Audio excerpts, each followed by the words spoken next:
ఉన్న బంగారాన్ని విడిపించి ఆ రోజు ఆన్లైన్ రేటుకే మేము కొంటాం. Sharma gold company. కామారెడ్డిలో ముగ్గురి డెత్ మిస్టరీ వేయటం లేదు. ఈ నెల 25న సదాశివనగర్ మండలం అడ్లూరు ఎల్లారెడ్డి పెద్ద చెరువులో బిక్కనూరు ఎస్ఐ సాయి కుమార్, మహిళా కానిస్టేబుల్ శృతి, కంప్యూటర్ ఆపరేటర్ నిఖిల్ శవాలుగా తేలారు. వారం రోజులుగా పోలీసులు దర్యాప్తు చేస్తున్న ముగ్గురు ఎలా చనిపోయారు, ఎందుకు చనిపోయారన్న విషయంపై ఊహాగానాలే తప్ప అసలు ఏం జరిగిందన్న విషయం మాత్రం తేల్చలేకపోతున్నారు.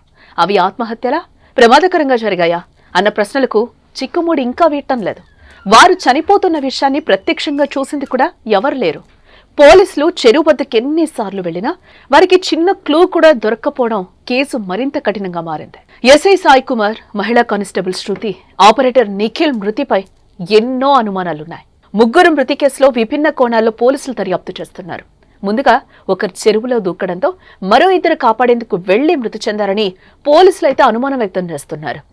ఈ కేసులో వారి phone call, WhatsApp chatting data కీలకంగా మారింది. చనిపోయే రోజు బిక్కనూరు ఎస్ఐ సాయి కుమార్, బీబీపేట కానిస్టేబుల్ శృతి, కంప్యూటర్ ఆపరేటర్ నిఖిల్ ఫోన్లో గంటల కొద్దీ మాట్లాడుకున్నట్టుగా పోలీసులు గుర్తించారు. చనిపోయిన రోజు తెల్లవారుజాము నుంచే ముగ్గురు ఫోన్లో మాట్లాడుకున్నట్లు కాల్ డేటా ద్వారా పోలీసులు తేల్చారు. సాయి కుమార్ 2 ఫోన్లలో కలిపి 3 సిమ్లు వాడగా నిఖిల్ 2 ఫోన్లు వాడాడు. శృతి ఒక్క ఫోన్ వాడుతుండేది. చనిపోయే వారం రోజుల ముందు నుంచి ఎక్కువసార్లు ఫోన్లో మాట్లాడుకున్నట్లుగా తెలుస్తోంది. బుధవారం ఉదయం నుంచి ఒక చోటుకి చేరుకునేదాకా వీరు ఫోన్లు మాట్లాడినట్టుగా గుర్తించారు. నిఖిల్, శృతి వాట్సాప్ చాట్ ను పోలీసులు పరిశీలించగా వీరి మధ్య ప్రేమ వ్యవహారం ఉన్నట్టుగా గుర్తించారు. బీబీపేటలో ఎస్ఐగా పనిచేస్తున్న సమయంలో సాయి కుమార్ కు శృతితో సంబంధం ఏర్పడగా అక్కడి నుంచి బిక్కనూరు ట్రాన్స్ఫర్ అయ్యారు.